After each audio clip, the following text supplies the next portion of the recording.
Entre l'idée où je me suis dit je vais me faire un podcast et l'idée où le premier podcast est sorti, il s'est passé une semaine. Je suis allé très vite, mais c'était très nul. Et en fait, en discutant avec ces gens-là, on a compris leurs besoins. Donc on a créé un produit qui était en rapport avec leurs besoins. Quand tu te retrouves chez Jean Ragnotti, dans son jardin, avec sa femme, à manger un poulet rôti, juste tous les trois, tu te dis il y a des mecs qui me paieraient très cher pour ça. Moi, à cette époque-là, j'habitais pas à Paris, donc je venais exprès en TGV et je repartais après. Et du coup, non, mais il était infect. Et il me demande, ouais, vous faites quoi? Il fait genre de pas comprendre. Il me dit, donc vous avez eu qui sur votre podcast? Donc je lui dis des noms, et là il fait, ouais, un enculé, un connard. Et tout. Je fais, oh la vache.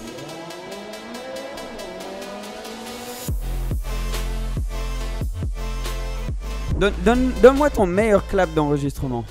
Le meilleur. Vas-y. Et sur ce, cet épisode a commencé. Bienvenue tout le monde à Propulsion Podcast, disponible sur Spotify, Deezer, Apple Podcast, tout le reste, voilà. Bienvenue. On va avoir un super épisode aujourd'hui. J'ai vraiment hâte pour celui-ci parce qu'on va présenter un invité qui passe beaucoup de temps à lui-même faire des interviews. Alors, j'ai mon intro. Comme d'habitude, on connaît saison 2 maintenant. Alors, celui que l'on retrouve d'habitude de l'autre côté de l'interview, qui nous ouvre les portes aux histoires inspirantes et anecdotes surprenantes de ses nombreux invités. Il nous accompagne tous sur la route en audio ou en vidéo sur son podcast Dans la boîte à gants. Et aujourd'hui, c'est à son tour d'être un invité. Faites du bruit pour Yann de Planck.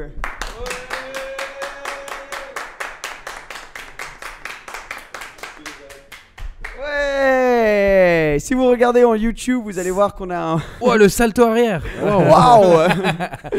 On a un petit escalier derrière pour faire les entrées maintenant. Ça va? Ça fait plaisir. Ça va très bien maintenant que le matériel est au top. Ouais. L'équipe est au top. Ça fait plaisir d'être ici à Paris avec toi. Mais moi aussi. 3e épisode vous faites là, hein?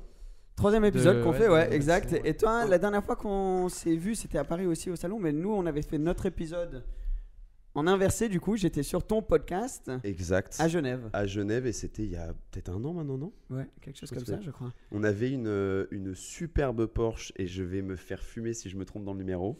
Ouais. Je vais te faire prendre le risque. Ouais, c'était une 917. 17, exact. Ouais, c'était une 917. Tu penses à ça ou pas? Tout à fait, voiture Ouais. du Mans. Bah non, mais je sais que c'était avant 918, c'était sûr. Ouais. Une 917 quand même. On parle de 917, non, c'est pour non, ça que je voulais pas me tromper, tu vois. C'était un truc de dingue.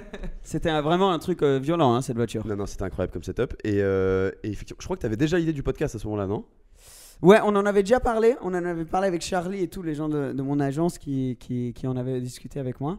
Et c'était ouf, enfin, de faire ça, de voir ce que c'était qu'un podcast vraiment, parce que c'est une des choses que je voulais vraiment te demander. Les podcasts, c'est quand même assez récent. Ouais.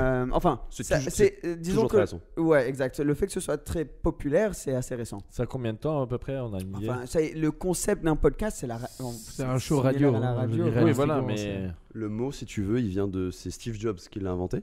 C'est la contraction de broadcast et de Apple, en fait. Non, je dis une bêtise.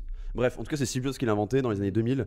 Et lui, il croyait déjà beaucoup à ce format alors que tout le monde s'en foutait. Ouais, non, le podcast, il y a l'icône podcast dans les iPhones depuis le tout début. Hein, je veux dire, le petit icône violet, il y est depuis toujours. C'est un truc, c'est que à quel point des personnes peuvent être visionnaires comme ça. Hein. C'est incroyable. Le mec est chaud, ouais. Le mec est... Surtout qu'on l'a tous les jours sur nous, hein, le petit. Ouais, voilà. Je savais même pas ce que c'était. Tu dois avoir 10% des gens qui savent ce que c'est que Apple Podcast. Ouais, il y a un truc, t'as raison. Ça, bien sûr. Il y a vraiment. Le truc, il a toujours été là. Genre presque toujours été là. C'est dingue, hein. T'imagines que même un podcasteur le découvre, quoi. Ouais. C'est quand même c'est quand même dingue. En live, vous avez vu. Le mec qui suit pas Propulsion Podcast sur son iPhone. Ouais, clairement, tu suis même pas Propulsion Podcast.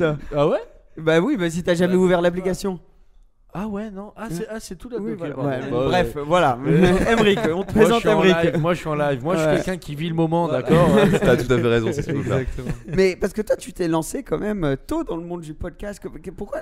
Qu'est-ce qui t'a fait te décider sur ok, c'est un podcast que je vais faire, j'adore ce format-là, etc. Parce que ça a dû quand même te venir un peu d'un coup. Tôt, je pense pas, parce que tu vois, ça fait 2 ans maintenant, donc c'est pas c'est pas si tôt, tu vois, il y a eu des podcasts avant, mais si on parle de notre secteur à nous, donc l'automobile, oui, c'est tôt, parce que c'était un des premiers.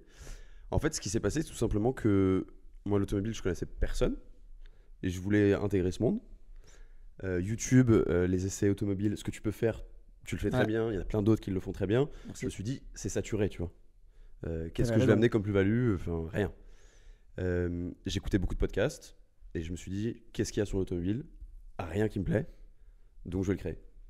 T'as bien raison. C'est juste ça le raisonnement. C'est comme ça qu'il faut y aller. Et ça a été compliqué de le créer parce que quand même, déjà, il faut savoir comment faire un podcast. C'est un format qui est pas facile quand même d'animer des épisodes qui sont longs, le matos, comment est-ce que je fais. Enfin, je me rappelle, la première fois qu'on m'a parlé d'un podcast, je disais, ok, mais on met ça où?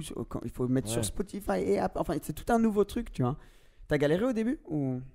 Ah bah j'ai galéré large, ouais, j'ai grave galéré même. Mais le truc, c'est que je pense que ça, c'est valable pour tous les projets entrepreneuriaux. C'est que t'as l'idée, certes, tu peux réfléchir pendant 15 ans, ça sera jamais parfait. Donc autant exécuter vite. Moi, entre l'idée où je me suis dit je vais me faire un podcast et l'idée où le premier podcast est sorti, il s'est passé une semaine. Ah oui, tu allais vite quoi, très vite. Donc je suis allé très vite, mais c'était très nul. Ah ouais. Mais en fait, c'est parce que je voulais progresser très vite. Tu vois c'était vraiment ce que j'avais en tête. Il est toujours en ligne, celui-là d'ailleurs? Ah oui, je suis pas fier. Mais il est en ligne, ouais. Okay. Il est à distance, le son est catastrophique, enfin, c'est une merde. C'est normal. Mais au moins, tu progresses très vite. Et du coup, en fait, c'était ça mon objectif, c'était vraiment de faire beaucoup d'épisodes rapidement et devenir bon rapidement. Je pense qu'on commence à être correct, mais il a fallu beaucoup d'épisodes, quoi. Bah déjà, quand moi je suis passé à ce que je vois maintenant, tu as des setups qui sont beaucoup plus travaillés, etc.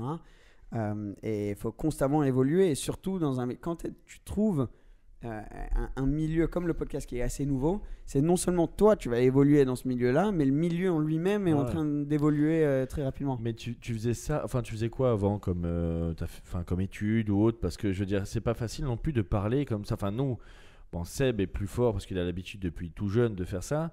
Mais moi, animer un podcast tout seul, je pense pas que je serais le faire, tu vois. Donc, tu as appris en une semaine, mais tu avais peut-être des acquis avant, des choses par rapport à tes études ou autres. J'ai fait pas mal de concours d'éloquence, des choses comme ça. Ah oui, donc ouais. En fait, à la base, moi, j'ai fait du droit. Je fais du droit des affaires, somme toute classique. Mon objectif à 18 ans, c'était d'être riche, comme beaucoup de gens. C'était mon objectif de vie. Il n'y avait pas forcément cette recherche de sens, de faire un truc qui me fait kiffer, etc. Ouais.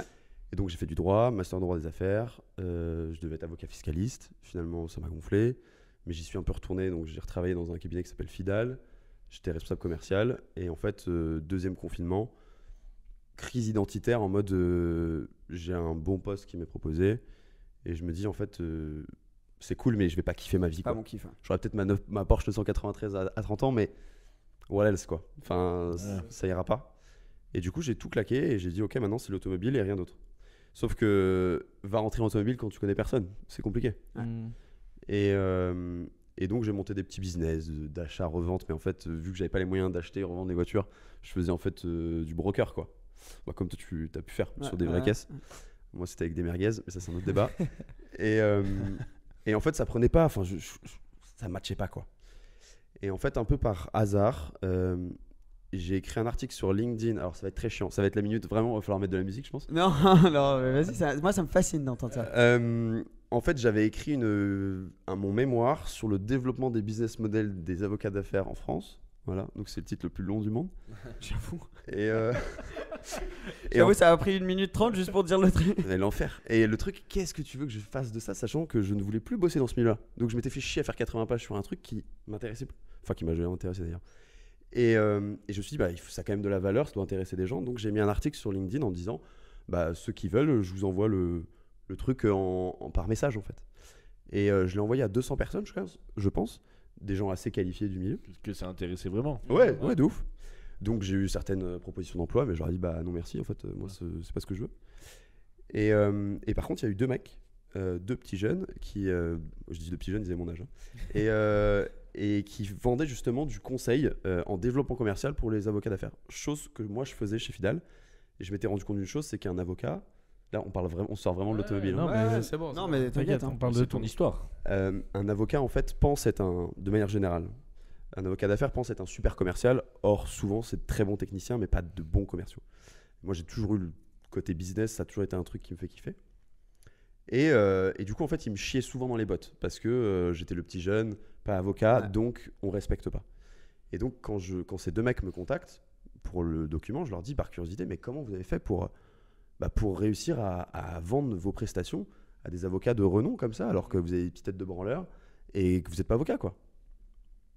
Et ils m'ont dit écoute, viens sur Paris, on en discute, on déjeune ensemble. Je suis ok. Et du coup je suis monté sur Paris. Parce que là t'étais où? J'habitais à Rennes. Ouais, voilà. Donc c'était une période en plus où j'étais perdu, donc ça m'allait très bien, j'avais que ça à faire. Hein. Ouais. Je touchais mon chômage et c'est comme ça que je pouvais créer mes projets. Et en fait, je les ai rencontrés. Bon, c'était un peu le cliché des entrepreneurs qui sortent d'HEC, enfin, parcours parfait, quoi. Donc, je m'entends pas plus que ça avec eux, mais c'est pas grave. En fait, l'information qui a été capitale là-dedans, c'est que les mecs, ils m'ont dit non, mais attends, on va t'expliquer. C'est que nous, ce business, on l'a pas créé directement. Ce qu'on a fait, c'est qu'on a d'abord créé un podcast. Ce podcast nous a permis de rencontrer ces gens. Et tu mets le pied dans la porte. Et ensuite, une personne t'en conseille une autre. Et au final, on s'est fait un réseau de malades. Et en fait, en discutant avec ces gens-là, on a compris leurs besoins. Donc, on a créé un produit qui est en rapport avec leurs besoins. Dingue, ça va bien. Et moi, dans ma tête, j'ai pété un câble. J'ai dit OK. Et en rentrant dans le TGV, retour sur Rennes, c'est là où j'ai commencé à bosser sur le podcast. Et je savais déjà que ça y est. Ça allait dans le secteur auto tout de suite, ouais, bien sûr. Ouais, je savais que c'était mon ticket. Ah, ok, moi je le savais pas ça, c'est fascinant. On a sûrement dû te dire déjà que tu as une belle voix aussi, non? Ah non, mais, franchement, non, mais c'est vrai, t'as une voix qui porte bien. Non, mais ça, c'est, si tu veux, c'est une chance, tu peux rien y faire, quoi. Ah, bien sûr. Ouais. Oui, bien sûr, on m'avait déjà dit que je m'exprimais bien, etc. Mais en fait, je pense que. Mais t'as travaillé dessus aussi. Enfin, pas sur la voix, mais sur le. C'est plus du plaisir, en fait. Voilà. J'ai toujours kiffé ça. Tu sais, je pense que quand t'aimes le commerce, quand t'aimes convaincre les gens, donc ça passe souvent par la parole, quand même. Bien sûr. A priori, quand tu fais du business, tu parles. Ouais. Donc tout s'alignait bien, en fait, quoi. Ouais, c'est vrai que ta voix se prête très bien à ce format et enfin c'est comme ils disent les voix de radio, quoi. T'as une bonne voix de radio, franchement. Bah c'est gentil, tant mieux, j'ai de la chance là-dessus. C'est le bon match, quoi. Moi j'ai eu peur de la perdre, ma voix de radio, quand j'ai eu une opération sur les cordes vocales. C'est vrai, qu'est-ce qui s'est passé? Moi j'ai pas de voix de radio, je trouve pas, mais tout court, si il y a je sais pas 1 an et demi quand j'ai eu cette opération. Pourquoi t'as eu cette opération? Parce que je me souviens des stories et tout, mais j'ai jamais compris pourquoi. Je t'ai jamais demandé. Bon, c'est pas le truc le plus intéressant, mais j'avais 2 polypes, ça s'appelle, sur les cordes vocales. Et ils font une opération et pendant, je me rappelle plus exactement, c'était bien 3 semaines, 1 mois, je pouvais pas parler. Et tu sais pas si tu vas retrouver la voix exactement de la même manière. Mais tout ça pour dire, si quelqu'un m'aurait dit dans 1 an et demi, vous allez avoir un podcast qui est basé sur la voix, jamais t'y penses, tu vois. Mais tu devais plus trop parler, tu devais faire attention. Je devais faire attention, tout ça. Je pense que c'est parce que je racontais trop de la merde, donc et puis c'était après, c'est un signe de. Après, il a fait la perruche et tout. Ouais, putain. L'hirondelle. Ok, là on part vraiment dans un délire qui n'a rien à voir avec la voiture, mais j'avais des exos que je devais faire pour mes cordes vocales. Bien sûr. Et donc nous on partait en voyage ensemble et on partageait des chambres, tu vois. Et souvent je devais faire la tourterelle. C'est des trucs, tu sais, faut faire le. C'est pour les exercices de voix, quoi. Et donc ils essayent de s'endormir et moi dans un coin de la chambre un peu sous ma couette, je suis là. Et bref, ça a été c'est plus une libellule là du coup là. Oui. Et voilà. Ouais, elle est vieille, la tourterelle. Elle est vieille, la tourterelle. Et donc tu fais ces premiers épisodes. Ouais. Et comment t'as fait ensuite pour avoir ton premier... Parce que là c'était donc du coup avec un invité le premier épisode. Et ok, donc t'as contacté quelqu'un comme ça et ensuite j'ai envoyé je crois 1000 messages sur Instagram. 1000? Ouais, à peu près je pense. Mais après moi je suis un peu un acharné quand je me lance dans un truc, je suis un peu fou, je suis un peu autiste. Mais dans le bon sens du terme, quand je dis ça, attention. Hein. C'est que je suis très monotache. Et ça, c'est plus rationnel en fait ce que je fais. Donc j'ai créé une page Instagram, j'ai mis plein de photos de bagnoles pour que ça monte vite fait. Donc j'avais 2000 abonnés, tu vois, et je me suis dit que 2000 abonnés c'est bon, ça fait crédible. J'ai tout supprimé, toutes les images de bagnoles, et j'ai commencé à contacter je crois que Nico, donc le vendeur auto, d'ailleurs je vous recommande comme invité. Il m'a dit que c'est un des premiers que j'ai contacté. Il m'a dit que quand je l'ai contacté, j'avais même pas le nom du podcast. Et quand il m'a demandé, t'as un truc à montrer, je lui ai dit non. Il fait d'accord, ok. Et il a... Ah oui, je l'ai vu, vous en avez parlé. Et il m'a dit ouais, j'ai dit ok, alors que j'avais rien à lui présenter, quoi. J'avais rien. Mais tu sais que souvent, je pense aussi avec le podcast, il y a plein de personnes. C'est un format différent où tu vas aller pouvoir raconter des choses que tu ne peux pas raconter sur d'autres plateformes. Bien sûr. Et donc c'est pour ça que c'est intéressant aussi. Quelqu'un comme ça se dirait peut-être parfait, c'est l'occasion pour moi de vraiment raconter mon histoire. Je vais pas me poser faire une vidéo sur YouTube ou quoi pour faire ça. Et ensuite, donc, t'es passé d'invité à invité. Maintenant, tu as fait combien d'épisodes? Alors, je sais pas parce qu'il y a eu des rediffusions. Il y a des périodes où je sors pas de nouveaux épisodes, donc je rediffuse. Mais je dirais en numéroté, on en a fait 106. Et après, il y a eu des hors-séries, donc on doit être à 120, 130. C'est énorme, quand même. C'est pas mal. Hein. C'est beaucoup, hein. Sachant que tu dois en avoir à peine 10 en distanciel, tout le reste c'est en présentiel, donc c'est-à-dire qu'on s'est déplacé, comme vous le faites vous aussi. Et en plus, parce que toi, comme tu es seul à le présenter, il te faut toujours un invité, quoi. Ouais. Donc, il C'est y a le principe pas. de base. Ouais, voilà. clairement. Et tu dois avoir quand même des lignes directrices, c'est ça le mot que je cherchais, très claires. Moi, je le sais parce que quand j'ai fait l'épisode avec toi, ça se voyait. C'est quoi ton processus pour un épisode? Donc, tu as ton invité. Je sais que tu l'appelles, du coup. Tu l'as vécu le processus, du coup. Voilà, je sais pas, peut-être que t'as pas envie de. C'était secret, que t'as pas envie de raconter, je suis totalement transparent par rapport à ça. Donc tu décides, ok, je vais avoir un invité, tu confirmes la date, disons, avec cet invité, et ensuite. Et ensuite, je m'arrange pour l'avoir au téléphone, avoir une discussion comme on a pu avoir. En général, je dis que ça va durer une demi-heure, ça dure 1h30. Ouais, bien sûr. Mais ça, c'est logique, entre passionnés, ça part en couille. Et après, en fait, en fonction de ce que tu m'as raconté, donc ce que l'invité m'a raconté, moi, j'ai tout un process de grille en fait où je remplis mes trucs. Et le jour J, j'ai préparé absolument aucune question. En revanche, je connais en général mieux la vie de l'invité que l'invité lui-même. Ouais. C'est vrai. Ça m'est arrivé plusieurs fois, tu vois, que je connaisse des dates sur la vie de la personne et que la personne me dit non, c'est pas ça. Et moi, je fais comme si oui, c'est pas ça, alors que je sais très bien que j'ai raison. Mais je peux pas le dire parce que ça fait trop bizarre de dire non, si je t'assure. Non, limite, je t'assure que je sais que ce Grand Prix là, c'était ce jour-là ou quoi. À la limite, c'est agréable quand tu lui rappelles quelque chose et tu vois dans l'invité qu'il a genre mais tu vois, c'est cool que tu saches ça. Ça fait toujours plaisir. Ça. Après, il fait la petite recherche et il fait oui, t'avais raison. Et je fais d'accord, je savais pas que j'avais raison. Tu vois, je te fais genre, mais en fait. Mais ça se voit pas du tout, tu vois, dans le. Ça après, c'est l'art de savoir le présenter, mais oui. Mais je me serais pas dit ça, tu vois. Surtout, moi, ce que j'ai trouvé dingue, c'est comme tu as ta ligne directrice et tu connais la vie de la personne, parce que tu sais, souvent tu pars sur un sujet et tu te perds un petit peu. Nous, ça nous arrive. Tu arrives à ramener la conversation. Et moi, des fois, je me rappelle, je partais dans un truc et tu ramenais, tu disais oui, ça c'est intéressant parce qu'il s'est passé ça, non? Ou tu jettes un petit truc et je me dis oui, t'as raison en fait, vas-y, on va continuer à parler de ça et ça repart. Ça, tu le fais très bien. Après, c'est compliqué de l'expliquer comment je le fais parce que c'est très très instinctif en fait. C'est ça, ouais. C'est juste que j'ai travaillé en amont et après en général, en fait, j'ai des notes qui me permettent de me sécuriser, mais en fait, je connais déjà par cœur. Ouais. Après, par exemple, il y a des exemples comme Raoul que vous avez eu sur le podcast aussi, et c'était un épisode que j'ai sorti. Ouais. Lui, Raoul, j'ai pas réussi à l'avoir au téléphone avant, donc je l'ai fait en full impro. J'ai juste eu un moment en voiture avec lui entre, vous savez, sa concession et son garage. Il y a 5 minutes de voiture. Ouais, même pas. Ouais, on est rentré dans sa Bentley et je l'ai questionné en 4 minutes, j'ai tout retenu et j'ai fait l'épisode comme ça. Mais Raoul, à la limite, lui, c'est un personnage où c'est presque mieux de le faire à l'improviste parce que le gars, il a tellement de choses à te raconter. Ouais, oui, mais c'est bien de le recadrer des fois parce que sinon, il part tellement live. Il part sur Mars.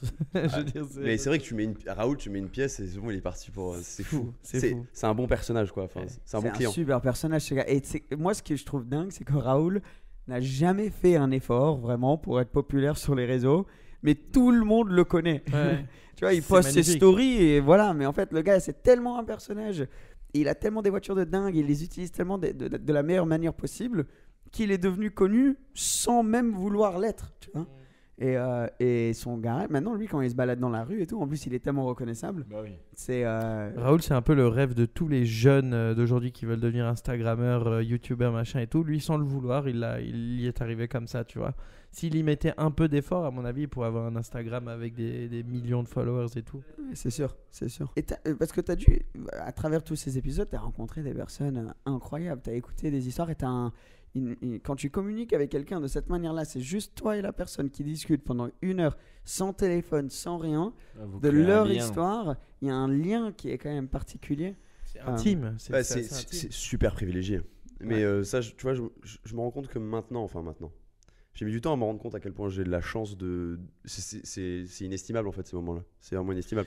Je peux donner un exemple, tu vois, genre le pilote Jean Ragnotti. Bien sûr. C'est mon grand-père apparemment. C'est vrai que c'est ton grand-père. C'est vrai que j'ai oublié cette histoire. Le pseudo-grand-père. J'ai oublié cette histoire.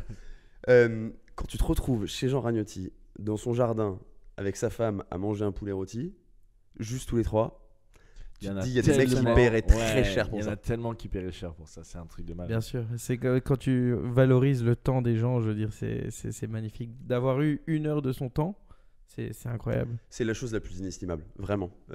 Et oui, tu crées un contact privilégié parce qu'à partir du moment où tu fais l'effort pour aller rencontrer les gens, c'est pas... Alors je critique pas les gens qui font des épisodes à distance ou quoi, mais la relation n'est pas du tout la même. Absolument. Tu le prends comme un rendez-vous presque, un rendez-vous professionnel. Ouais, tu fais un Skype, ok, bon bah... t'en as fait 3 dans la journée, c'est bon, un Google Meet. Là, tu vis le moment, comme là, on est en train de vivre un moment. Donc, on est des humains, on a besoin de partager quelque chose, quoi. Et souvent, ça continue. C'est soit avant, tu vas déjeuner ou avoir un appel ou quelque chose, ou après, tu vas prendre un verre ou des trucs comme ça aussi, souvent. Donc, tu as même hors du podcast, ça ouvre des portes à créer des liens qui sont quand même incroyables. Bien sûr, et ce qui est fou, c'est que la plupart de mes invités maintenant sont des auditeurs. Ok, Tu vois, quand t'as Kevin Estre qui t'envoie un message qui te dit « Ah, j'ai adoré l'épisode », moi, je suis comme un ouf. Ouais, ça doit être fou. C'est dingue. Est-ce que, bon, on va un peu balancer, mais pas en mode balance, mais bon, est-ce que tu as par exemple un invité auquel tu t'attendais être assez peut-être arrogant ou quoi, mais qui à l'inverse t'a surpris et était vraiment ultra sympa et t'a surpris d'une très bonne manière? C'est marrant parce que c'est des questions qui reviennent très souvent. Ah ouais, quand même? Ouais. Surtout de mes potes. Ouais, ok. Ouais, j'imagine. Bien sûr, ouais. Bah, nous on aussi, est, ça on nous est là arrive. on est là pour poser des questions Non, comme mais ça. ça a dû m'arriver. Attends, j'essaie de réfléchir. J'ai eu très peu de mauvaises surprises. Ouais. J'en ai eu 2-3. Bah vas-y, balance. Je sais pas si tu peux ou pas. Je peux balancer. Après, mauvaise surprise, je sais pas si c'est le grand mot, mais il y a 2 épisodes où vraiment j'ai pris aucun plaisir à le faire. Il y en a un notamment avec, en gros, c'est le fondateur d'une grande. Aussi, je veux balancer, je m'en fous. De Peter Otto, il s'appelle Patrick Peter. Ah oui, Patrick Peter, bien sûr. Il était odieux, quoi. Enfin, Ah ouais, il était odieux avec moi. Odieux. juste très arrogant, très. Ouais, non, mais même pas arrogant, odieux. Enfin, il n'y a pas d'autre mot. Tu sais, quand J'aurais te répondre à moitié, il voulait pas. Comme Ouais. s'il voulait pas être là, non? Ouais, il a pris un appel.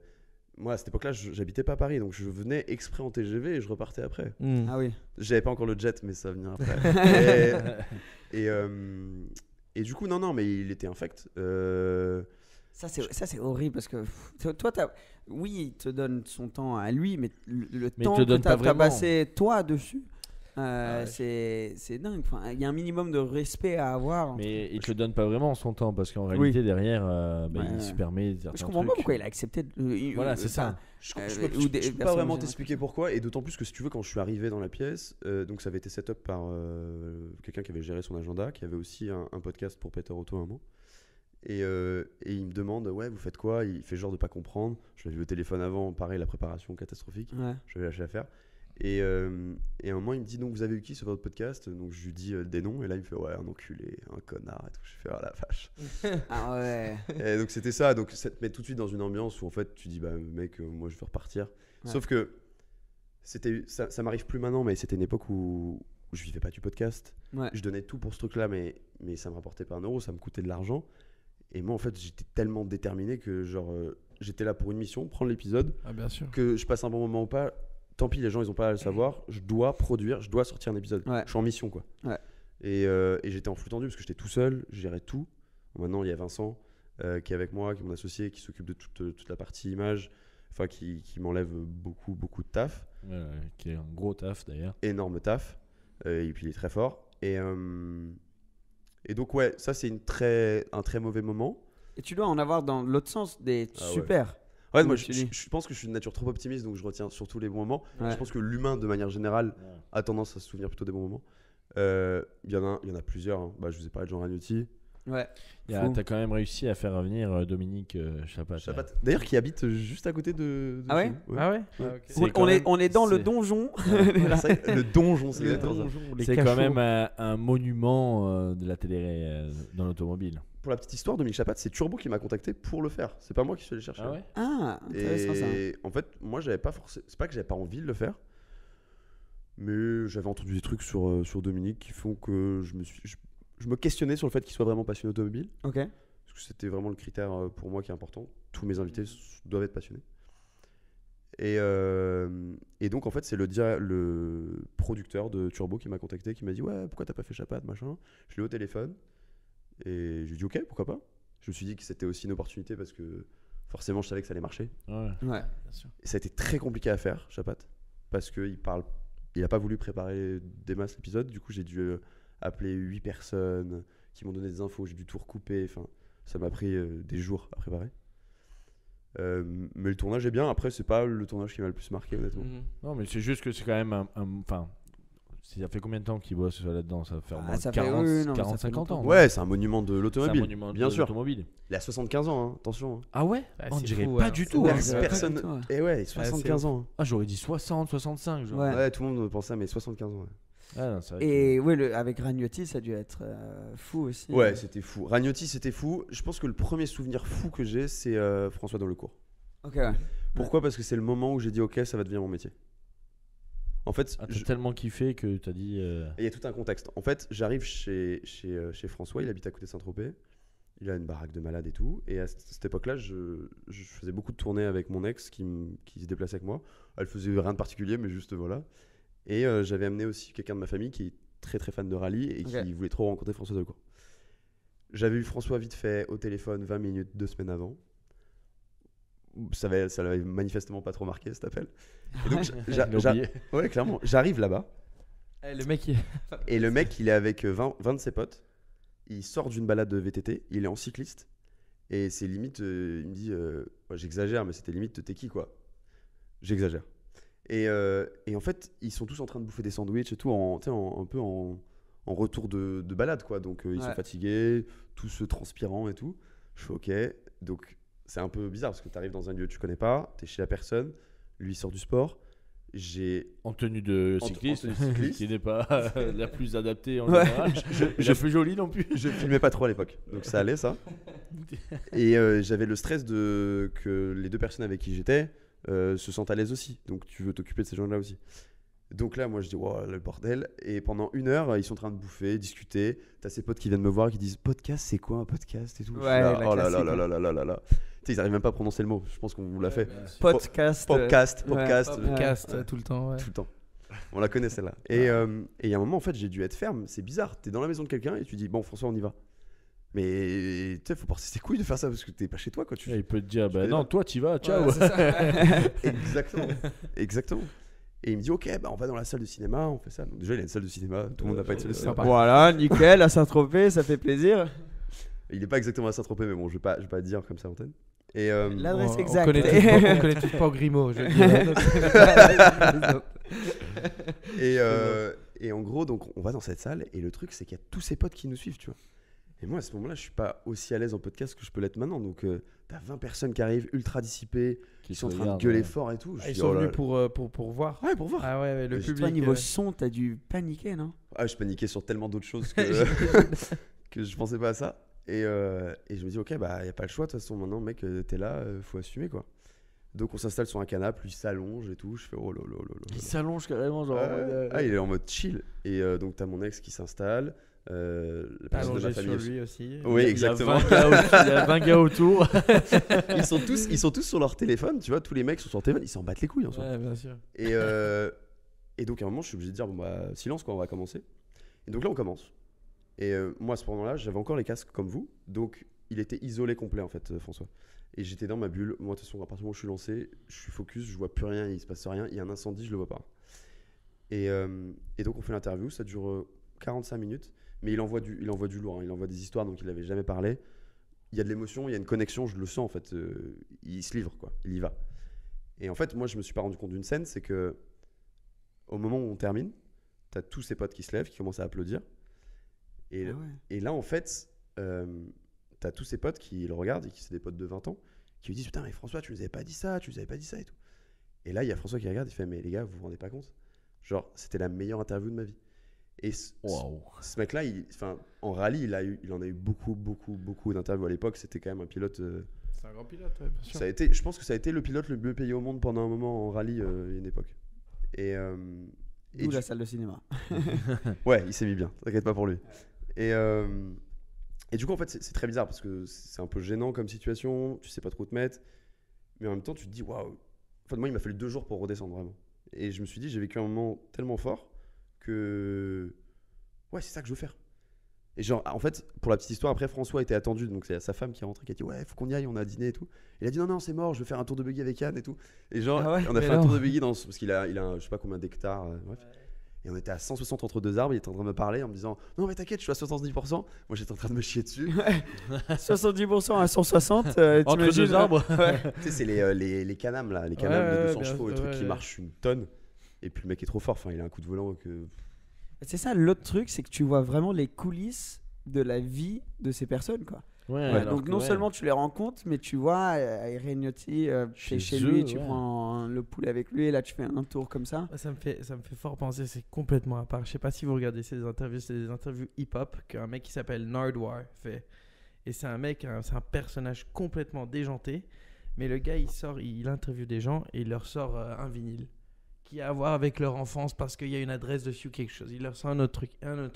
Et à la fin de l'interview, c'est tous les rappeurs, tu vois, le mec le plus thug du monde, mais ils sortent tous de là en mode genre, putain, this guy, c'est le meilleur intervieweur que j'ai jamais eu de ma vie. Si tu rends cette chose très personnelle. Il y a des formats, il y a des personnes qui arrivent à le faire. Attention, les interviews qu'ils faisaient à l'époque ou même là en F1 aujourd'hui, c'est toujours, comme tu dis, les mêmes questions. C'est limite tout F1, écrit, machin.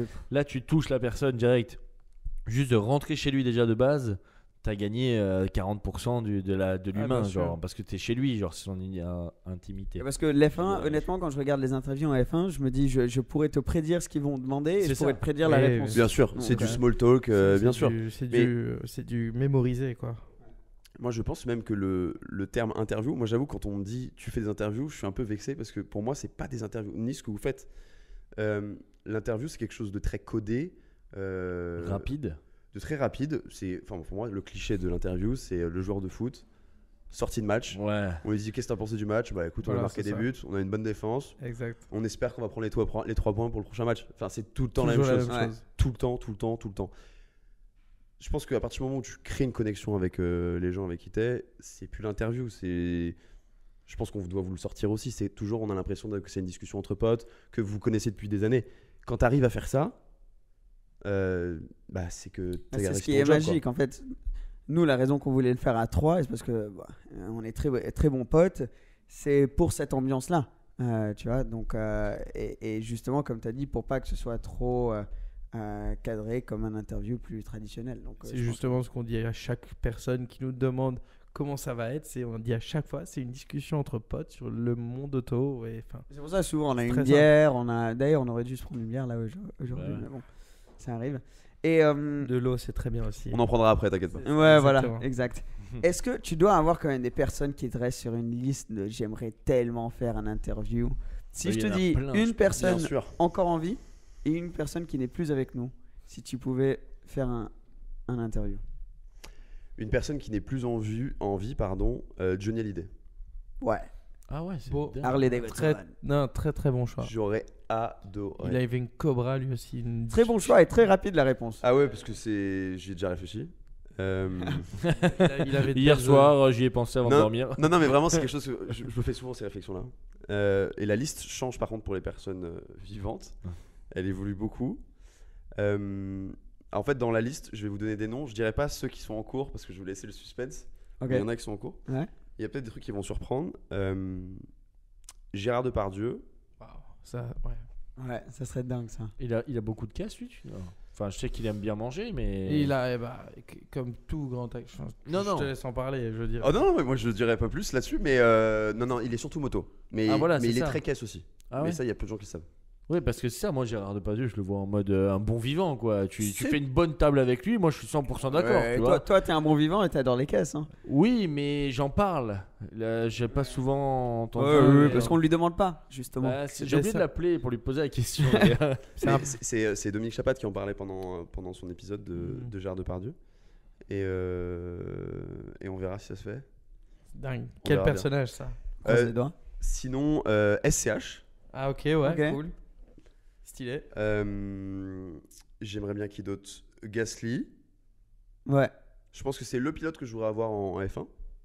Plus qu'un Ocon, Leclerc, enfin tous seraient. Ouais, tous seraient cool, mais ouais, je pense que je préfère Gasly parce que par rapport à son histoire, le côté il s'est fait maltraiter par Red Bull, il est remonté. J'aime bien les parcours torturés parce que je pense que c'est pas très lisse mon parcours non plus. Donc j'aime bien ça. Et en moto, Quartararo. Ouais, fou ça. Après, ça va peut-être faire un peu arrogant de dire ça, mais j'ai réalisé déjà tellement de rêves que là, si tu veux, je suis en train de set up les nouveaux rêves pour 2023 en termes d'invités. Mais là, on veut aller dans le monde du cinéma. Je dis on parce que j'inclus Vincent. On veut sortir un peu nous du monde auto Parce que le lien sera toujours passionné d'auto ou de moto, Exactement. mais pas forcément dans le secteur auto-moto. Secteur auto francophone, tout ça, tu satures pas vite, mais tu peux quand même facilement saturer après, surtout un certain nombre de podcasts. Toi, t'en as fait plus de 100. Bah, t'as vite les mêmes histoires. Par exemple, ça. les pilotes, j'en parlais ce midi à table, c'est qu'il y a plein encore de pilotes que je pourrais faire, mais ils ont tous un peu le même parcours. J'ai fait du kart, j'ai galéré parce que c'était cher, j'ai avancé, c'est super, mais c'est tout le temps un peu la même chose. Et moi, j'ai une peur bleue, c'est de toujours lasser mes auditeurs. Donc, je suis toujours en train de me torturer l'esprit pour amener quelque chose qui les surprend. Ça, si tu as des personnes qui ont le même parcours, ouais, au bout d'un moment, ça risque d'être un peu répétitif. Ouais, c'est ça, il faut changer. Mais c'est pas bête parce que c'est vrai qu'on ne pense pas forcément un acteur en soi. Il a un homme ou une femme, ils ont des passions. Souvent, c'est l'automobile ou la moto, comme tu dis, parce que ça rapproche toujours l'enfance, etc. Il y a Regarde toujours un une Jay histoire. Leno aux États-Unis, tu vois, tu n'aurais ouais, jamais voilà. cru qu'un gars, c'est un gars qui fait des interviews à la télé aux États-Unis, un des plus gros collectionneurs de voitures. Mais c'est ça, du tu monde. n'y penses pas parce Bien sûr. que c'est la plupart, tu te dis, je l'ai vu dans un film, il a joué ça, il n'est pas dans la voiture, mais en réalité, oui, l'humain, il aime l'automobile en Toi, tu général. sais pas la collection de voitures que Michel Sardou il a, par exemple. Mais ça se trouve, le gars, il a peut-être 20 Ferrari de collection dans son non, garage. c'est- Regarde on a Ralph aucune Lauren. idée. Je pense la plus belle collection de voitures, Ralph du Lauren, monde, Tommy c'est Ralph Hilfiger Lauren. aussi. Tommy Hilfiger, des gens comme ça, où jamais sûr. je me serais dit que Ralph Lauren aurait une collection du genre. Lui, c'est incroyable ce qu'il a. C'est vrai que tu penses pas à ça. Je suis. Je suis en train de réfléchir à d'autres noms en même temps. Ouais, vas-y, bombarde, parce que je pense que chaque nom. Cyril Lignac, j'aimerais beaucoup. Ah ouais. Ah ouais, tu penses qu'il est. Ah bah c'est pas je pense, c'est juste sûr. Ah ouais. Ah oui, je Pareil, suis tu très vois. très sûr même. Tu kiffes les voitures? Ah bah c'est pas qui kiffe. Ah bah c'est oui, qu'il mais a je crois. une collection de malade mentale. Je l'ai rencontré Elle a une vraie collection. à la F1. Ah ouais. Ah ouais. Il me semble. oui. Ah, Ah, il a vraiment quelque chose. Bah là, je vais balancer un truc. Ouais. S'il écoute ça, je suis dans la merde, il faudra jamais faire un épisode. Mais en gros, Cyril Lignac, il est connu pour se grimer et pour sortir avec ses voitures dans Paris. Je savais qu'il sortait avec des belles caisses, grimer, mais je savais pas c'est que. quoi Se grimer, ça veut dire qu'il se déguise. Ouais. Ah ouais? Mais il se Ah, j'avais déguise. aucune idée. Bah, il se déguise pour pas être reconnaissable. parce Ah, qu'il- c'est lui, Zeus dans l'Aventador. tout le temps, là. C'est lui en fait, c'est Cyril Ah, Lignac. il, ça. il a des italiennes, mais il a pas ce genre d'italienne. Ok, il a c'est des comme, vieilles tu sais, italiennes. Exactement. Ouais, c'est ça, les belles italiennes. Il a des vieilles Ferrari, ouais. Ouais. Ouais, il en a beaucoup. Alors, J'avais ouais. entendu une histoire sur, je me rappelle plus qui c'était, mais un des membres des Rolling Stones qui n'avait pas de permis, mais qui avait une collection de voitures, genre on parle Ferrari 250, des trucs violents, et il avait juste des tenues en cuir dans exactement la même configuration que ces vieilles voitures. Incroyable. Et donc il les avait toutes chez lui en garage. Il se mettait dedans, il mettait la tenue qui allait avec la caisse, et il se fumait un cigare. Et les voitures n'ont jamais roulé, il a jamais eu de permis, mais il avait 40 caisses, un truc du genre. Tellement. Il se Enfin, mettait c'est beau, dedans. mais c'est dommage.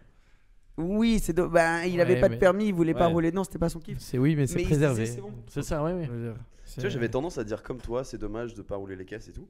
Et plus tu rencontres des personnes différentes avec une manière d'apprécier l'automobile différente, plus en fait je juge plus maintenant parce qu'en fait tu vas avoir des gens qui vont dire la passion, pour être passionné il faut connaître la mécanique, pour être passionné il faut connaître le style des voitures. Et en fait on a tous notre sensibilité différente. Oui, bien sûr. Et il y en a qui vont apprécier rouler beaucoup, ça fait partie de mon cas. Et t'en as qui vont juste les regarder et les caresser dans le Moi, garage. je vais Oui, dire, c'est- c'est. Enfin, vas-y. Non, non, j'allais dire oui, c'est vrai que la regarder et tout, même aller la démarrer, je suis d'accord, juste d'entendre le son, c'est dingue. Mais c'est vrai que passer la première, voir comment tu galères sur la première. Non, avec mais celle-là toi et c'est l'autre, ton kiff, mais. Voilà. Mais Je veux dire, moi, je vends à tout type de monde. C'est vrai que toi tu vends pas mal de caisses en plus. Enfin, je vends à des gens qui collectionnent, qui veulent plus jamais toucher à la voiture, ils la mettent dans un endroit, elle bouge plus, et je vends à des gens qui veulent rouler avec une caisse tous les jours. Tu vois de tout.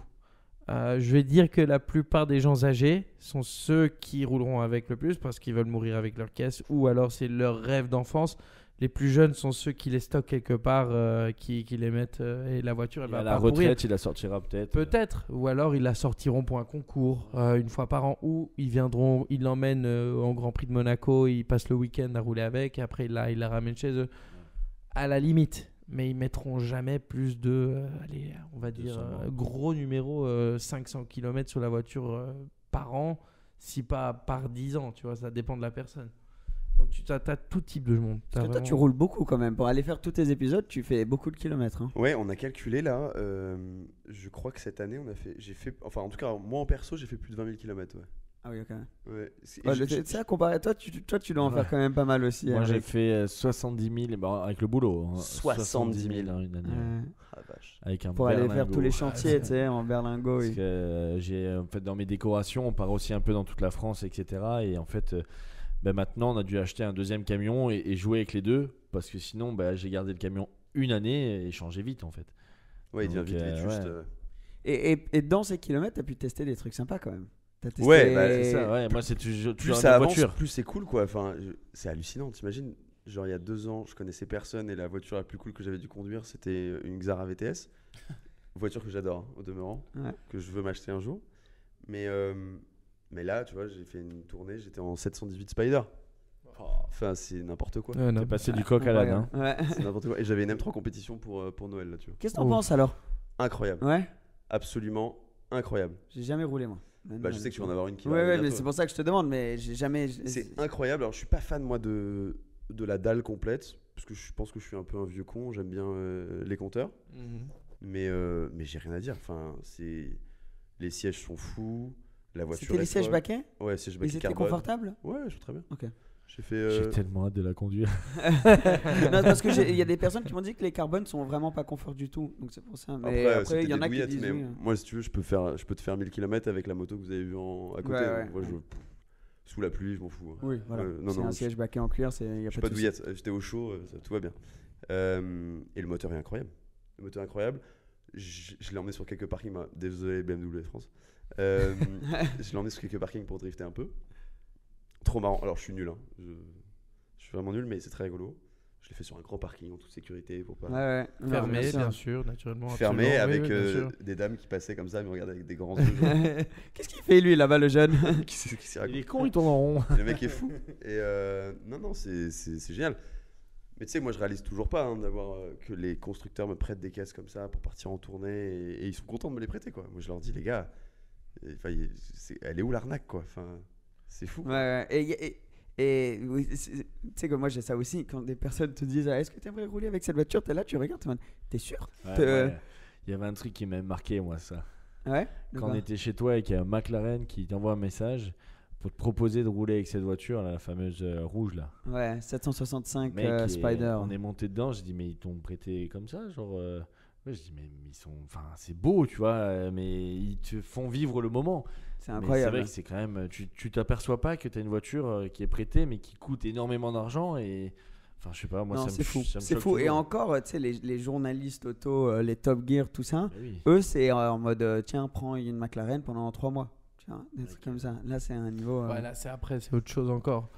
Toi, t'as fait une transition, genre, c'est vraiment passé d'un moment de car spot à un moment où à Monaco, on t'a demandé, genre, viens tester cette caisse. Si, j'ai eu cette chance-là. J'ai aussi eu, par exemple, McLaren, j'ai eu l'énorme chance de pouvoir rouler beaucoup. La chance parce que un gars qui bossait dans un magazine auto, qui a été un peu de ce que j'ai compris de l'histoire, il a été chargé de regarde ce que font les youtubeurs, parce qu'on va commencer des réseaux, nous on a envie d'apprendre comment ça marche, et il a commencé à regarder tous les youtubeurs. Il est devenu fan de youtubeurs. Moi je faisais parmi des youtubeurs qui regardaient.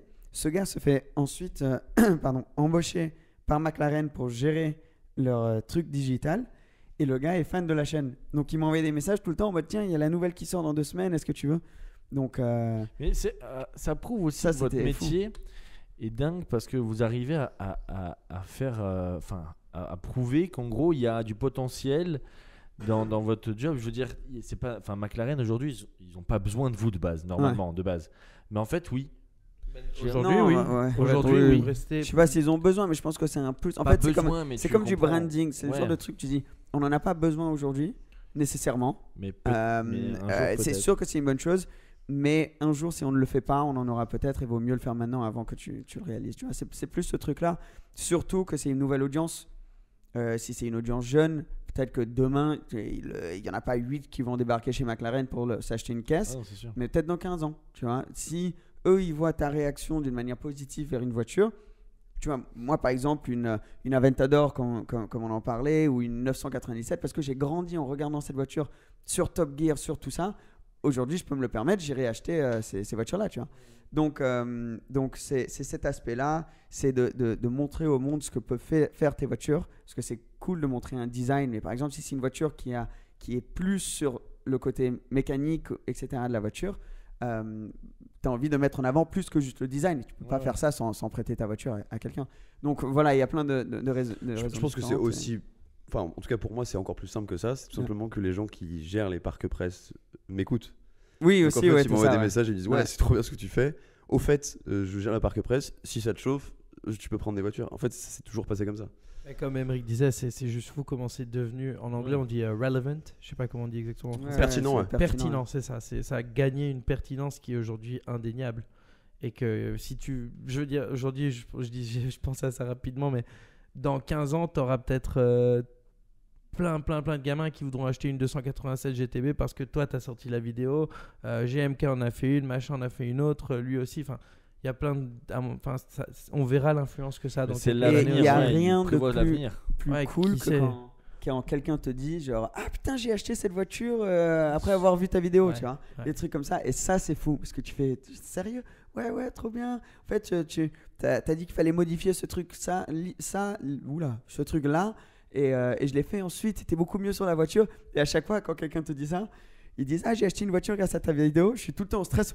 Et tu l'aimes bien, alors tu l'as toujours, tu vois. Et tu sais jamais s'ils sont parce juste que les pour goûts et les être couleurs, sympas, ça mais s'excuse pas. C'est marrant que tu parles de ça parce que alors ça n'a rien à voir avec la bagnole en tant que telle pour le coup là. Enfin si, c'est que je pense que ça t'est déjà arrivé aussi. J'ai eu plusieurs messages depuis le début, je pense une dizaine, de personnes qui en écoutant le podcast m'ont dit je voulais te remercier parce que j'ai changé ma vie. Et je dis mais comment ça t'as changé ta vie? Parce que je réponds à tout le monde. Mon associé il vrille parce que je dois répondre à 60 messages par jour sur Insta et tout. Bref, et en fait, il me dit bah non, mais j'ai quitté mon taf et je me suis lancé dans mon rêve, l'automobile. Parce que tu m'as inspiré avec tes podcasts et du coup, je me suis dit, il fallait que je fasse la même chose. Et moi, j'étais en flip, je disais, là, c'est chaud. Je dis, mais attends, mais t'as tout quitté pour ça? Il fait, non, t'inquiète, machin. En général, c'est pas des débiles, tu vois, ils ont fait le truc bien. Mais pareil, en termes de responsabilité, je reviens sur ce que tu disais par rapport à la voiture. C'est peut-être pas la même échelle, mais ça revient un peu au même. C'est que tu dis, putain, mais. Genre le mec il écoutait ça et du coup il s'est dit ça. C'est fou. Moi jamais j'ai pensé à ça. Genre juste je me fais kiffer moi. Exact. Et je me fais kiffer par la même occasion. Ouais, mais il veut kiffer comme toi après. Ouais. Donc tu l'influences un peu dans son choix et qui n'est pas une mauvaise chose parce qu'en soi tu le vois, tu peux le changer, tu peux vraiment lui changer sa vie. Disons tu n'as jamais voulu être une inspiration mais ça s'est fait tout seul. Voilà. Et c'est ça qui est beau dans la chose, c'est que tu as réussi à en inspirer plein et positivement. Et les gars, ils sont sortis de là, ils sont heureux, ils te remercient. Tu vois, c'est déjà quand même des signes de positivité dans la vie. Il n'y a rien de plus beau, je pense. Après, la limite que je mettrais à ça, c'est par rapport au réseau. On le sait tous à travers nos réseaux, Insta, etc. On va montrer toujours plutôt les côtés très positifs. Si les gens, je pense que pour toi c'est pareil, Seb, et pour vous deux c'est pareil. Si les gens voyaient nos vies, on va dire tous les jours, peut-être qu'ils trouvaient ça un peu moins sexy, tu vois. Ah, bien sûr. Ouais. Non, moi j'ai une Chiron dans le garage. En fait. C'est ça. Sur GTA. Non, parce que t'as forcément des aspects qui sont beaucoup moins 100%, tu vas pas poster. Genre, c'est le truc normal aussi que si on racontait nos histoires plus normales ou qui se passent le plus souvent, ben c'est pas intéressant. Et du coup, ça va moins bien marcher. Ouais, donc, c'est ça. Voilà, ça serait vraiment pas du boulot à ce niveau-là, hein, franchement. Mais c'est si, on a de la chance quand même. On a beaucoup de chance. Et surtout que tu. Le truc qui est dingue, juste pour dire à quel point tu peux influencer quelqu'un et leur vie. Chaque moment, chaque minute, en fait, de la vie de quelqu'un, tu es en train de prendre de l'information en général et d'apprendre quelque chose. Et ça va évoluer pour t'aider à prendre des décisions dans le futur. Et moi, je suis assez obsessif avec ça. J'ai tout le temps besoin d'être en train d'apprendre quelque chose ou faire quelque chose. Je prends une douche, je mets un podcast. Et limite au point où je me dis, putain, il faut que j'arrête pour me poser pour essayer de réfléchir à plus de trucs. Donc souvent, le truc, c'est que tu ne pars pas pour influencer une décision, que ce soit en achat d'une voiture ou en style de vie, direction de vie. Mais comme tu mets du contenu qui prend du temps, des personnes passent du temps à écouter ça, ce temps, et ce que tu dis dedans risque d'avoir un effet. Et moi, je le vois tout dans tous les trucs que j'écoute, que ce soit un podcast, tes podcasts, des vidéos de youtubeurs, ça me le fait aussi. Et c'est fou.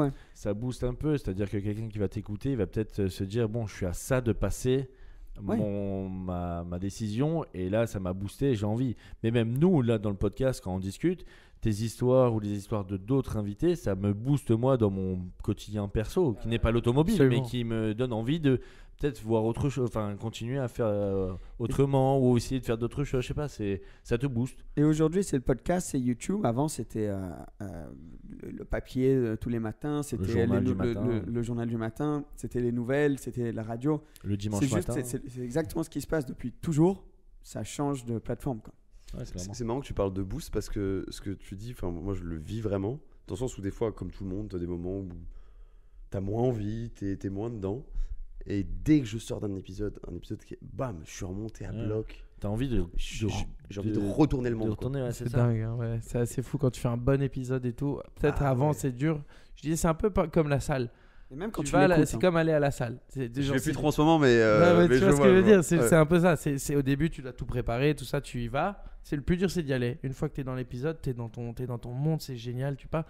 Une fois que t'en sors, peut-être t'es un peu fatigué, mais t'es hyper satisfait. Et C'est ça qui est c'est beau. de la super bonne C'est de la bonne satisfaction, Ouais. c'est de la bonne sueur, c'est ça qui est cool. Enfin, moi je le ressens, comme toi aussi, toi aussi. Et une tu belle le ambiance. ressens en écoutant Aussi. plus avec les podcasts que d'autres formats, je trouve. Quand j'écoute un podcast de quelqu'un qui m'intéresse beaucoup, qui a une bonne histoire dedans, je suis à bloc après, super motivé. Tu as aussi un autre intérêt si tu parles d'un point de vue marketing du podcast, et c'est que le podcast est venu combler des moments où normalement tu ne pouvais pas prendre de l'information. YouTube, tu regardes une vidéo. Donc par exemple, tu peux pas regarder une vidéo quand tu cours, quand tu fais du Ouais. jardinage. Quand tu fais de la cuisine, à la limite, tu peux, mais encore, ça dépend si tu commences à foutre de l'omelette partout. C'est moyen, quoi. Ouais. Et du coup, tu viens capter un moment où en fait le cerveau est ultra disponible et est pas habitué à recevoir de l'information. Du coup, il est très frais, notamment quand tu cours. Je crois qu'il y a une étude là-dessus, enfin, on va pas rentrer dans les détails, mais c'est des moments où tu es hyper connecté. Et du coup, tu es très très réceptif. Exact. Et c'est ça qui est vachement intéressant, et c'est pour ça que je pense que l'avenir du podcast va être incroyable. Les nôtres comme le podcast en général, quoi. Mais il y avait une étude là que j'ai fait, bon, c'est rigolo. T'as fait Que Non, tu as fait. Non. Ah, que, il en fait gros, des études. Ouais, ouais. Wow, impressionnant, Non, Émeric. combien de Quand cobayes, est-ce que t'as fait ça combien de Non, personnes en testées. En gros, j'ai essayé d'apprendre l'anglais 1000 fois. Je sais que je suis feignant et c'est moi qui ne veux pas en gros l'apprendre, logiquement. Ouais. Hein. Et là, il y a un nouveau. Pourtant, t'as truc. deux super profs quand même. Ouais. hein, ça connaît. Oui, On pourrait mais t'apprendre, nous. Ça parle On a vite, hein. essayé, on a essayé. Mais le truc, c'est que j'ai vu une nouvelle méthode et j'ai screené le truc en mode je vais quand même me renseigner. Vu que je suis feignant et que j'ai pas envie de le faire, tu écoutes juste en mode t'as rien à faire. Tu te mets, genre, tu t'allonges, tu fermes les yeux et t'écoutes. Et ce qui paraît, ça, les mots rentrent plus facilement. Et C'est même. apprendre l'anglais par méditation. Ouais, voilà. C'est comme arrêter la clope par méditation, les trucs comme ça. Mais je vais essayer ça, je pense. Parce que ça m'a donné envie. J'ai C'est pour. trop hâte de le les voir feignants. en méditation, en train de Faut apprendre juste que je l'anglais. trouve du temps de méditer, tu vois. Il C'est va juste ça. hey, Le mec, il va être sur J'espère son vraiment lit. pour toi hein, que Il va tu être le sur fasses. son lit en dans le genre. Et le problème, c'est que je pense. Non, mais je te Non, connais, je te connais, pense tu vas trop, être dans je ton réfléchis lit. trop, je vais me dire, mais qu'est-ce que je fous? Vas-y, Ouais, viens, on tu fait un vas, truc. tu vas Endormir, penser, c'est tout. Mais je vais essayer. tu vas penser à ta play, tu vas penser aux reels, quelque chose, tu vas sortir. Je Mais vais faire- moi, s'il te plaît, essaye-le parce que Ouais, je pense que je ça vais pourrait être essayer. top pour toi. Mais surtout juste que c'est- appelle-moi quand tu le fais parce que j'ai envie de voir ça. Surtout que c'est super compliqué à notre époque de ne rien faire. Enfin, de Ouais, rester C'est ça, posé c'est à ne rien totalement en faire. train de- Mais j'ai Faire quand mieux. même envie d'essayer parce que je trouve que c'est des nouvelles méthodes, sûrement, hein. Enfin, depuis quelques années, et j'en suis sûr que ça peut marcher. Ouais. Mais Tu nous fais un bilan d'ici combien de temps? Je sais pas, hein, ça prend du temps. Ça prend du temps, parce C'est que 40 on part de ans, loin, on part de loin là. Mais c'est intéressant ce que tu dis parce que tu es très analytique dans ce que tu fais et de rendre quelque chose. Tu sais, quand tu vois un joueur de tennis qui joue au tennis, je parle loin hein, dans mon analyse. Ah non, hein, mais j'aime bien. Tu regardes un joueur de tennis jouer au tennis, s'il fait un beau coup, ça a l'air super facile. Mais en vrai, derrière, il y a énormément de travail. Tu vois. Tellement dur. Ben, c'est un peu le même cas dans les podcasts ou le contenu en général. Si ça a l'air naturel, bonne lumière, bon micro, bonne conversation, tout ça, ça a l'air tellement facile ou naturel. Mais je sais, en te connaissant, et on fait ça aussi un petit peu aussi, à quel point c'est compliqué, à quel point tu as dû être analytique et avoir quand même les bonnes pensées pour transformer ça en quelque chose de non seulement très cool pour ton audience, mais en business pour toi-même. Donc, pour en revenir au prochain sujet, tu as été extrêmement stratégique sur comment transformer ton podcast en un business. Alors, extrêmement stratégique, je sais pas. Ou moi, je trouve que tu as été, parce que par exemple, tu aides d'autres personnes dans leur podcast aussi. Ouais, on crée des podcasts maintenant pour des marques. Exact. Ça a été en plusieurs étapes. Si tu veux, c'est que l'histoire, elle est simple. Ouais. Comme je vous le disais tout à l'heure, je quitte un taf. Je pensais avoir 2 ans de chômage devant moi. Je suis pas du tout administratif. Donc, moi, dans ma tête, j'ai 2 ans de chômage. Et là, je suis bien. Ouais. C'était pas un gros chômage, mais ça suffisait pour faire mes trucs. J'avais fait le choix, alors que j'habitais dans un appart, de quitter l'appart et de retourner chez ma mère. Très très dur, mais vu que je voyageais tout le temps, ça allait. Et en fait, au bout de 9 mois, j'ai travaillé vraiment comme un malade. Comme je disais, autiste, je voyais plus mes potes, je voyais plus personne. Enfin, vraiment, j'étais que là-dedans. Je ressens le besoin d'avoir quelqu'un en fait avec moi, parce que c'est compliqué, hein, tout seul et tout le temps, tout faire. Ça, je me dis, pour toi, ça devait être genre encore plus difficile sur cet aspect-là. Bah, tu vis des moments incroyables, donc ça te booste, mais tu peux pas le partager. Tes potes, ils comprennent pas vraiment ce que tu vis. Et puis, tu as accès à des choses sans faire vraiment partie de ce monde-là. Parce qu'à ce moment-là, j'ai 0 moyen, enfin, tu vois. Et je me dis, ouais, il faut que j'ai quelqu'un. Donc, je mets une annonce pour avoir un stagiaire, en fait, à la rentrée. J'ai que des propositions qui sont foireuses. Jusqu'à ce que Vincent, donc mon associé actuel, petit spoiler alerte, me contacte. Et là, forcément, je lui fais croire qu'il était en concurrence de malade avec une centaine de personnes, bien évidemment. Alors qu'il était absolument seul.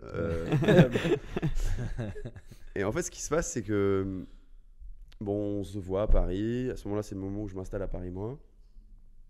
Et lui, déjà en alternance chez moi, Tennessee. Moi, j'ai fait quelques petits contrats à droite à gauche entre-temps. J'ai réussi à vendre quelques petits épisodes, mais j'ai dû générer, si on parle de chiffres, 4-5 000 euros de chiffre d'affaires.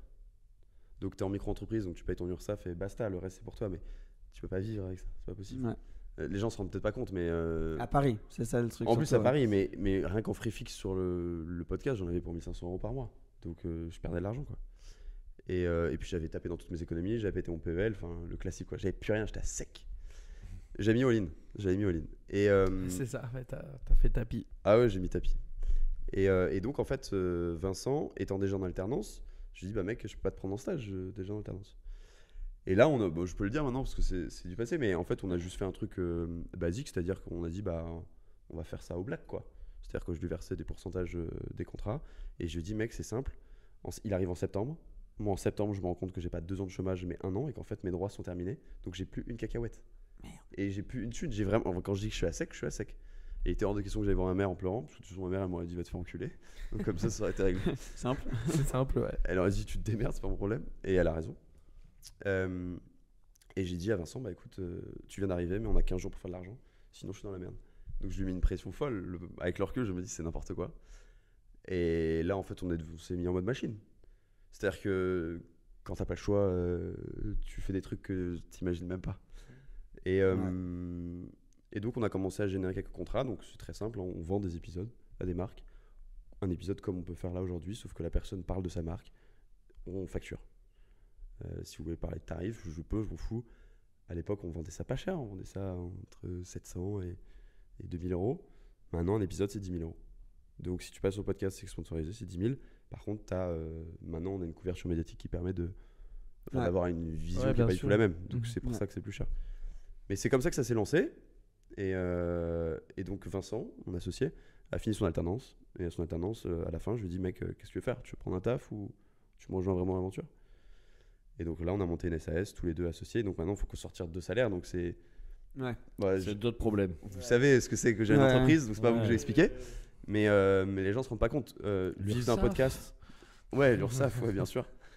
2 personnes, sortir 2 salaires d'un podcast, il y en a très très peu qui y arrivent en France. Et c'est encore précaire sur certains aspects. Hein. Je suis pas en train de danser avec les millions. Inch'Allah, je vais y arriver. Voilà, c'est ça un jour. Bientôt le jet. Bientôt le jet. C'est ça. Mais non, c'est pas le cas. Mais par contre, on a la chance d'avoir une vie qui. Enfin, moi, ça fait peut-être un peu arrogant de dire ça, mais j'ai la vie que je rêvais d'avoir. C'est exactement ce que j'allais dire. Tu as eu un rêve en commençant ce podcast. Et même s'il reste encore plein de choses, et je te le souhaite et je suis sûr que tu vas y arriver, tu es déjà, si quelqu'un t'aurait dit quand on a commencé ce podcast qu'aujourd'hui tu serais dans la position dans laquelle tu es, tu vis à Paris, tu conduis des caisses de dingue, tu rencontres des personnes incroyables qui te racontent des histoires folles, c'est fou, bravo. Parce Ouais, que c'est fou. vraiment, En 2 ans, c'est incroyable. C'est incroyable. Mais ça, tu vois, justement, c'est que. Je sais pas si vous avez déjà lu cette stat, mais il y a une stat qui dit qu'un podcast ne peut être rentable qu'au bout de 3 ans. Et quand j'ai Prenez lu, note, les gars. et quand j'ai lu cette stat, en fait, moi, je me suis dit, ok, bah, c'est simple, je vais travailler 3 fois plus que les autres, comme ça, 3 ans, ça se transforme en 1 an. Et c'est ce que j'ai fait. Et il n'y a pas de secret. Après, on a la chance, quand même, il faut le dire, qu'on est sur un secteur.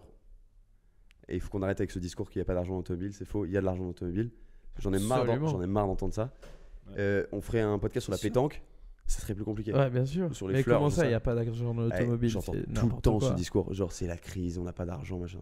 Mais va. Les gars, arrêtez. C'est un des plus grands c'est marchés, n'importe quoi, je veux plus dire. grosse industrie, c'est fou. Bien sûr. Donc, c'est une vraie chance qu'on a. Donc, tu peux effectivement monétiser beaucoup plus facilement parce que tu as un marché. T'as un outil que quelqu'un utilise tous les jours, tout simplement dit. Je veux dire, bon, peut-être quelqu'un utilise un vélo ou quoi, mais je traite simplement le moyen de transport. Quand tu as la voiture, en général, tu l'utilises tous les jours. C'est ça. Et je veux dire, c'est quelque chose dont on peut parler si tu as de l'argent, si tu n'as pas d'argent aussi. C'est ça où je veux dire, c'est un peu n'importe quoi que de dire. Des véhicules à tous les prix. Ouais, bien sûr. Et ça, c'est ton histoire jusqu'à présent, mais tu dois quand même avoir des goals, des objectifs que tu t'es mis qui doivent être fous. Pas besoin de trop rentrer dedans, mais déjà, dans la boîte à gants, c'est que le début, j'imagine. Oui, c'est que le début. Après, moi, je suis de nature à me lasser assez vite. Et j'ai besoin de renouveler en permanence. C'est pour ça que tu vois, on a créé un nouveau format, la micro-off, des tables rondes, etc. Ouais. Je veux créer cette année dans la boîte à gants In the Glove Box. Parce que je veux aller chercher l'international maintenant aussi.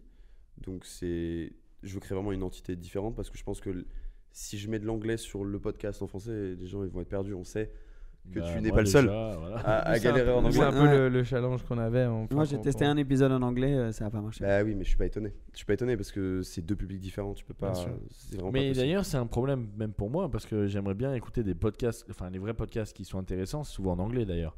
C'est vrai. Il y en a beaucoup qui sont vraiment intéressants en anglais et je peux pas les écouter. Sors-toi les doigts du cul. Ouais. Tu te dis pas que le marché Commence à faire anglais ta automobile podcast est quand même assez bien rempli pour l'instant? Si, il y en a beaucoup plus, c'est sûr. Après, sur le côté storytelling, je trouve qu'il y a toujours de la place. Et que de toute façon, en fait, à partir du moment où tu es sur le storytelling, on l'est tous. C'est juste que je pourrais jamais faire ce que vous faites, vous pourrez jamais faire ce que je fais. Moi, je pense que vu que c'est vachement attaché aux personnes qui animent et quelle vision tu lui insuffles, moi je pense qu'il y a de la place. Mais il y a de la place pour tout le monde. Il y a encore de la place pour des gens aussi dans notre secteur. Bien de la sûr, place. bien sûr. Et plus il y aura de personnes, plus il sera avéré qu'il y a un marché. Donc c'est une bonne chose aussi. Et plus on sera les pionniers du marché. Exact. Ça c'est le plan machiavélique ça. Ouais, c'est ça, exactement. Et t'as des voyages là qui arrivent ou enfin tu pars en aventure parce que toi tu fais des tournées quoi. Ouais, on part en Angleterre bientôt. Trop bien ça. Oh, ça. Où ça? Chez Red Bull F1. Waouh. On va faire un podcast avec Pierre Vacher, qui est le directeur technique Très cool. de F1 Racing Team. Ça va être très cool ça. On va en Allemagne, je crois, à Düsseldorf. Mais alors ça, c'est pas vraiment pour faire un podcast, c'est parce qu'il y a une marque qui nous a invités. Mais en fait, c'est juste que ça me fait rigoler, moi, de me dire que, mec, avant, je prenais des TGV pour aller à Angers. Et maintenant, on va. Non, tu es en jet. Tu vas doucement. Non. ça c'est encore réservé à Propulsion Podcast. Ça, non. J'espère un jour. Hein. Moi, je vous le dis franchement, hein, le jet, je le prends tous les jours. Ça, vous pouvez l'enregistrer. Non, qu'est-ce qu'on a d'autre comme voyage? En fait, tout se prévoit pas trop à l'avance. Ouais. Tu vois, là, je vais faire Peter Hansel en Suisse. Ça, c'est cool ça. Ouais, mais ça fait 1 an et demi que ça doit se faire. Tu dois avoir tellement de changements de plans avec des invités qui ont eux des changements et bien sûr si eux ils ont un truc boulot ça vient avant tu vois donc il y a souvent des changements comme ça doit être dur à gérer aussi. Bah en fait là mon associé il fait moins ça. Moi ma vie c'est de gérer des imprévus en permanence. J'ai des rappels de partout. Je dois avoir 25 épisodes qui sont déjà préparés dans la boîte qui attendent. Luc Alphand ça attend. Dans la boîte à gants. De la moto. Il fallait la faire celle-là. Moi je l'aime bien. Tu sais que c'est un peu pour ça que j'ai créé ce nom. Ouais, bien. D'ailleurs, Luc Alphand, ouais, c'est un bon. Luc Alphand, Cyril Després, qui d'autre? La famille Prost. Ah ouais. Qu'on a vu à Dubaï d'ailleurs. Bah oui, exact. Gulf Historic. Gulf Historic, C'était exact. très sympa. Mais ouais. Avec Nico, je vous ai raconté cette histoire l'autre jour. Là-bas, ouais, tu l'avais. Ouais, avec Nico Prost du coup. À Dubaï, je restais à un hôtel qui n'était pas super proche de l'événement ultra galère pour trouver des taxis pour aller à l'événement. Bref, je trouve une voiture qui va m'amener. Et j'arrive dans la lobby et j'entends quelqu'un dire putain, c'est impossible pour les taxis, ça fait 15 minutes que j'attends, etc. Et Yassi, enfin, il disait pas méchamment, mais qui galérait. Et donc je vais voir, aucune idée qui c'est. Hein. Je vais voir, je dis tu vas à l'événement là-bas? Il fait oui, j'ai une voiture, je reviens, monte. Pourtant, il ressemble à son père, hein, lui. Putain. Ouais, clairement. Ouais, mais tu sais, t'es pas du Sur tout le dans moment, cette bien sûr, optique-là, bien genre, sûr, t'es bien pas. sûr, c'est sûr. Et tu savais peut-être pas qui était Alain Prost. Peut-être que tu as découvert qui était Alain Prost. Non, Alain Prost, je savais. Alain Prost, je savais très bien. Et bref, donc on va dans la voiture et on commence à discuter. Et je sais pas s'il savait ce que je faisais moi, mais peut-être. Et au bout d'un moment, je crois qu'on s'est tous les deux un peu compris, tu vois, en mode là, on travaille dans le même milieu, on fait les mêmes choses. Et on a fini à cet événement-là et c'était très drôle, genre pendant la conversation, en mode donc t'es dans l'automobile, toi? Oui, je suis dans l'automobile. C'est Nico Prost qui me oui, je suis dans l'automobile. J'ai ah, ok, nickel, bien, et toi? J'ai fait oui, voilà. Et bref, voilà, petite histoire sur les Prost. D'ailleurs, ça me fait penser qu'il faut que je l'appelle. Voilà, mais je suis Voilà, en train de... voilà. Mais typiquement, c'est ça en fait. Je pense que c'est pareil pour vos business. C'est que tu es toujours en train de gérer 36 000 choses. Et je pense que les gens ne se rendent pas compte que ce qu'on est en train de faire là maintenant, c'est la consécration, c'est la partie cool. C'est quand tu as fait tout avant en fait. C'est ça, c'est la partie. Je sais jamais si on dit émerger ou immerger de l'iceberg. Je me trompe toujours. Ne me demande pas moi, parce que moi je vais te le sortir en anglais. Non, la partie justement qui est visible. Ah, visible, Ah oui. ouais. Émerger, je crois. Partie Et immerger, émerger, c'est dans l'eau, je pense. Ouais. Mais en fait, c'est 1% et t'as 99%, c'est toute la partie justement gestion de planning, la partie business, etc. Et non, en fait, ça c'est vraiment la partie récréative, on va dire. Là, on est dans le fun, c'est là. ça. Ouais, On est exactement. dans le fun, bien sûr. Exactement. Et si tu devais donner un conseil à quelqu'un aujourd'hui qui vient de voir, qui dit j'ai envie de commencer un podcast, pas nécessairement dans l'auto, mais j'ai envie de commencer un podcast parce que déjà de 1, je pense que tu dirais on a une boîte qui fait ça. Donc C'est pas faux, tu sais que j'aurais même pas pensé en plus. Ouais. Ce que tu fais maintenant, tu aides, c'est ça? Ouais, non, nous on n'accompagne pas des créateurs de podcasts, moi Ok. j'accompagne des marques qui créent leurs podcasts. Ok. Tout simplement parce que les marques ont plus d'argent. Bon, on mettra le lien hein, si jamais il y a quelqu'un qui écoute qui aimerait. Bah, c'est gentil. Quel conseil? Je pense que c'est le conseil pour tout entrepreneur, c'est-à-dire fais. Ouais. C'est bien d'avoir ton idée et tout, mais ton idée, elle est forcément nulle de façon de base. Elle va forcément évoluer, donc fais. Tu sais, genre, je pense que vous l'avez tous reçu déjà ce message dans vos vies, mais genre, je pense qu'il n'y a pas pire comme message. Maintenant, ça m'énerve de dire oh, j'avais la même idée, c'est ouf que t'aies fait ça. Je fais ouais, mais mec, t'as juste eu l'idée, et l'idée ça vaut rien. Ce qui compte, c'est l'exécution. Donc, dire ça n'a aucun sens. Juste fais, tu vas te tromper, tu vas prendre des murs, mais tu vas progresser super vite. Un jour à la fois. Et c'est comme ça que tu progresses. Donc, forcément, ça sera de la merde ce que tu vas faire au début. C'est obligé. T'es pas un génie. Personne ne sont des génies. Même si t'as des appétences particulières, ça sera pas bon. Des appétences, je le connaissais pas celui-là. Je dois leur apprendre le français. C'est génial. Mais Comme on ouais, dit, je pense que t'as complètement raison. Ça résume parfaitement. Qui ne tente rien n'a rien. Exactement. Tout simplement. Exactement. Donc, bon, après, c'est facile de dire ça parce qu'après, il y a plein Bien d'autres. sûr. Il y a plein d'autres paramètres. C'est-à-dire qu'il faut que tu aies une situation qui soit suffisamment confortable pour te lancer. Faut pas oublier que quand même, quand on se lance tous, on a eu la chance de pouvoir le faire. Après, il y a des opportunités aujourd'hui où tu parlais du chômage tout à l'heure. Moi, j'ai lancé ma boîte, mais grâce au chômage. C'est pour ça que je te dis c'est une opportunité. Oui, C'est-à-dire qu'il faut avoir travaillé avant pour avoir le chômage. Voilà. Pouvoir toucher le chômage. Une fois que tu as travaillé avant, normalement, tu peux avoir le chômage. Donc, il faut juste se servir des bons outils au bon moment, quoi, en gros. Exactement. Et ça, il n'y a pas beaucoup qui le comprennent, quoi. Voilà, être stratégique et un jour à la fois. Exactement. Et kiffer surtout.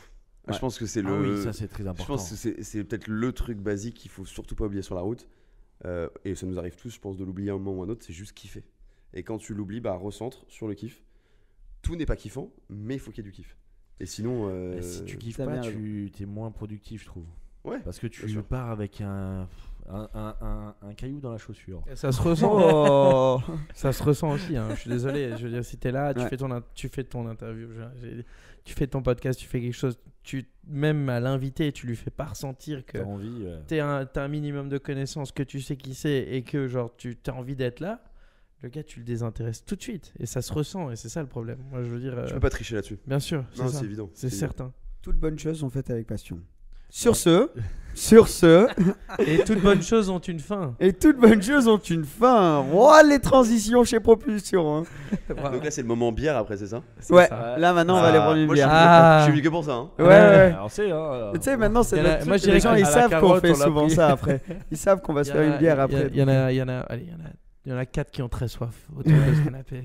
Yann, merci d'être venu. Hein. C'était un beau plaisir, les gars. Merci d'avoir pris le temps d'être avec nous. Bien sûr, tous les liens sont en dessous. Honnêtement, je vous recommande fortement d'aller regarder. Il y a plus de 100 épisodes. Beaucoup des personnes avec lesquelles nous on a fait des épisodes, je dis souvent à mes potes d'aller voir ton épisode que tu as fait avec, parce que c'est un point de vue complètement différent de ce qu'on voit aussi sur l'histoire des invités. C'est différent et super intéressant. L'exemple de Raoul, par exemple. L'exemple de Raoul. On a fait 2 épisodes qui sont totalement différents, qui se complètent. On n'a pas du tout. Enfin, tu verras quand tu l'écouteras, mais on n'a pas parlé des mêmes choses. Donc, exact. Ouais, clairement. Et ça fait trop plaisir. Donc merci d'avoir pris le temps. Et la famille, on vous dit à très bientôt. On est de partout. On est tous, que ce soit dans la boîte à gants. Yann et nous, on est sur Instagram, sur TikTok. On est sur Apple Podcast, sur Spotify, sur YouTube. T'es sur Facebook, toi ? Faudrait que j'y sois un peu plus. Ok, on voilà. y est officiellement, mais c'est voilà. pourri. Ok, nickel. Et on vous dit à la prochaine, les gars. Ciao. Ciao à tous. Ciao. Bye bye.